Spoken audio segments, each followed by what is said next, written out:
Kasi nagyabang daw. Hindi ko nga malaman kung saan, anong basihan nito eh. Baka hearsay lang naman. Nagyabang yung head ng sindikato, kaya daw niya kahit anong korte. Basta yung sinasabi ng mastermind, narinig ko yung kanyang in his own words, kaya natin niya, kahit sa korte susu, kahit Supreme Court, kaya niya. Sinasabi niya, kaya kakausapin natin ng Chief Justice Tukunin. Ngayon, kinakausap niya yung Chief Justice. Ay, teka muna. Ano bang problema nitong taong to na parang kung ang tingin niya kung ano yung conclusion niya, yun na yun ang katotohanan. At kakausapin mo pa yung Chief Justice agad-agaran. Tignan mo muna. Parang sinabi mo na rin na dahil mayaman itong taong ito, ay kaya niya ang hukuman. Eh kung yan ang reasoning ni Boying Remulla, eh pwede rin nating sabihin, kaya naabsuelto yung anak mo kasi makapangyarihan kayo. Dahil mayaman kayo, nasa poder ka. Ganun ba yun? Hindi ganun yun. Eh di lahat na lang under a cloud. Pati yung pagka-absuelto sa anak mo. Di ba? Nadamay tuloy. Kaya nga, ito nga sinasabi ko. Parang sinabi mo na rin, may problema ang buong judicial system natin na kapag mayaman ay hindi kaya i-convict, walang justice. Oy, ito nakakabahala ito ha. Ako laging nababahala dito sa mga tirada nitong taong to, si Secretary Remulla. Yung isa. John Vic? Hindi yung Pogi. Yung isa, yung si John Vic yung Pogi eh. Okay, si Boying. Si Boying, oo.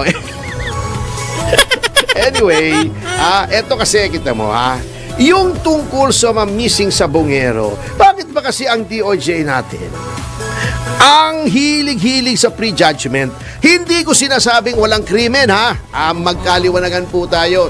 Hindi ko sinasabing walang krimen, wag panagutin yung mga taong may kasalanan dito sa mga sabongero. Ngunit, bakit ba parang pinangungunahan lagi ng ating Department of Justice ang hukuman, ang sarili niyang investigasyon? Parang assuming lagi Kita mo ang mga pahayag ni Secretary Remulla. Sabi niya, on the basis of one witness. Siyempre, may nakita ng mga bangkay. Very good naman. Tama naman yun at nakita na nga, Yan. Bigla agad siyang nag-conclude na hindi naman natin alam ang basihan at hindi pa naman matagal yung investigasyon. Mayroon daw malawakang pagpatay na patungkol sa isabong. At may sangkot ba daw mga public officials at mga police officials. Hello? Ang bilis naman niya mag-conclude. Parang itong kay Tebes 2 araw pa lang si Tebes na ang guilty. Ito, siya yung producer, may director. Na hindi pa nga naimbestigahan, hindi pa nga nakikita lahat ng anggulo. Bago, itong nakakainis dito rin Sinabi ni Remulla na nagyabang daw yung puno nung sindikatong yon. May sindikato na agad Isang witness pa lang nakakausap. May sindikato na, sangkot na mga public officials, sangkot na mga pulis. Binigyan niya ng bahid ang buong police force. Binigyan niya ng bahid ang lahat ng mga local officials. At eto pa, binigyan niya ng bahid ang buong judicial system ng Pilipinas. Kasi nagyabang daw. Hindi ko nga malaman kung saan, anong basihan nito Baka hearsay lang naman. Ang paghilig nitong si Boying Remulla sa candy. Ano yung candy? Hershey? Hearsay? Yung mga walang batayan. Di ba napakarami ng fake news nito? Opo. Kaya uuwi na daw si Tebes ilang beses. Napauwi nila pero kamakailan lang. Ilang beses nila sinasabing malapit nang matapos, may extradite o binraso pa nila. Kung hindi pa nila binraso, hindi pa niya napauwi, di ba? Etong si Harry Roque. Di ba? Kaya uuwi na daw, wala daw asylum, hindi na daw pwede magtagal sa Netherlands. Ayun ay makapagtuturo pa pala sa isang universidad doon. Eto, sinabi na naman niya, nagyabang yung head ng sindikato, kaya daw niya kahit anong korte. Ngayon, kinakausap niya yung Chief Justice. Ay, teka muna.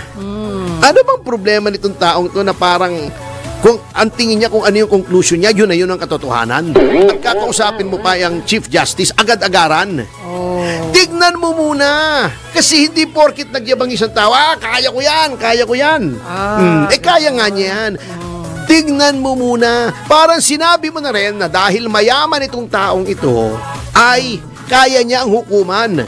Hindi siya kayang i-convict. Hindi siya kayang ipa-aresto dahil mayaman siya. Oh. Parang sinabi mo na rin, may problema ang buong judicial system natin na kapag mayaman ay hindi kayang i-convict, walang justice. Kung yan ang reasoning ni Boying Remulla, pwede rin nating sabihin, kaya naabsuelto yung anak mo kasi makapangyarihan kayo dahil mayaman kayo, nasa poder ka. Ganun ba yun? Hindi ganun yun. Di lahat na lang under a cloud. Pati yung pagka-absuelto sa anak mo. Di ba? Nadamay tuloy. Kaya nga, ito nga ang sinasabi ko. Wala pa naman, isang witness pa lang, yung sinabi, ang pangalan nun, Totoy ba yun? Totoy alias Totong. Titong. Toting. Titong. Ang pangalan nun, Kwan? Aha. Totong day. Totoy. Oo. Totoy nga. Hindi ko malaman kung Totoy, Titoy, Toti.